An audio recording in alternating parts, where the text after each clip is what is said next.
tout le monde. Bonsoir. Voilà, c'est bon. C'est bon, c'est fini? Alors on a monté cette expo sur une idée il y a quelques jours, on dirait. Oui, on voilà. dira ça. Oui. On dira ça, quelques jours.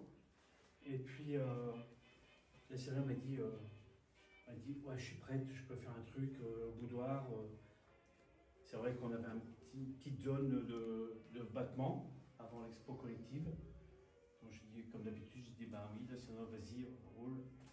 Et je suis passé ce matin, parce que hier on s'est vu, parce qu'on a remis l'électricité hier, tout ça après le festival. Et je suis passé ce matin, j'ai ouvert les rideaux et j'ai fait un bon 100 ans en arrière, presque. Ah oui, bon. Ouais, j'étais dans une bulle, c'était avec la déco. C'est la première fois qu'on a une mise en scène, on va dire, une scénographie. Et puis cette expo, elle te ressemble bien.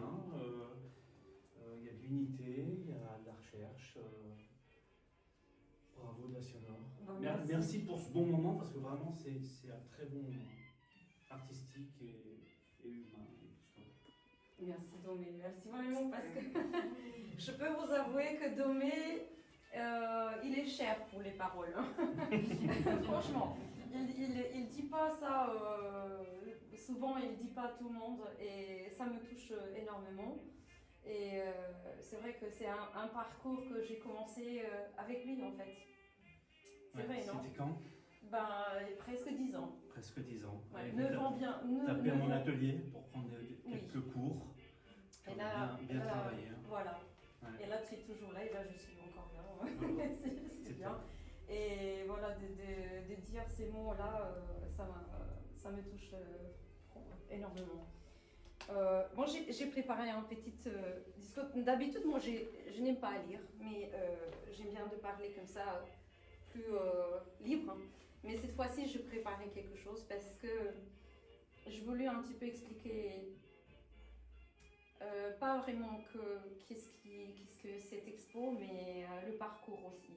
Donc, aussi, je veux dire bonsoir à tous et à toutes. Donc avant tout, merci d'être ici ce soir et de partager avec vous un moment important pour moi. Beaucoup d'entre vous connaissez mon travail depuis plusieurs années. Vous avez connu mes œuvres plus narratives, plus symboliques, parfois plus tourmentées. Et peut-être qu'en rentrant dans cette salle, vous avez dit c'est différent. Et vous avez raison. Mais ces changements n'y signifient pas que j'ai abandonné, que je suis. Au contraire, je n'ai pas changé d'identité artistique. J'ai simplement continué à marcher. Pour moi, la peinture a toujours été un catalyseur, une façon de comprendre ce que j'ai vu et de transformer les émotions en images.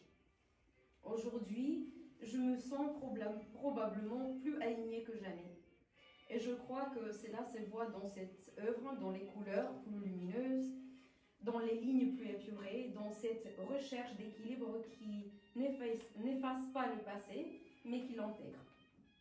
Le titre de cette expo n'est pas un hasard. J'aurais pu choisir le mot « rémanescence » qui évoque le souvenir, mais j'ai choisi « rémanence ». La rémanence, c'est qui continue d'exister après. C'est la trace qui reste lorsque quelque chose semble avoir disparu. Ces mots est aussi très personnel pour moi. Certains de ces peintures sont nées sur des anciennes toiles. Sous la surface, il y a encore des formes, des gestes, des couleurs d'une autre époque de ma vie. Elles sont là. Elles continuent d'exister. Et je crois que nous sommes tous faits ainsi. Nous avançons, nous changeons, nous grandissons, mais rien disparaît complètement. Notre histoire laisse une empreinte. Cette expo parle aussi de cela. Et puis, il y a cette fascination pour les années 20, 30, 40. Une question m'accompagne depuis longtemps. Pourquoi cette époque nous touche-t-elle autant alors que nous ne l'avons jamais vécue? Peut-être qu'elle représente une élégance, une lenteur, une façon de rêver que nous avons parfois perdue. Je veux le créer ici, non pas une reconstitution historique, mais une émotion, une atmosphère. Un lieu où le passé et le présent peuvent dialoguer. Et si, en quittant cette salle, une image continue de vous accompagner, alors cette image sera devenue une rémanence.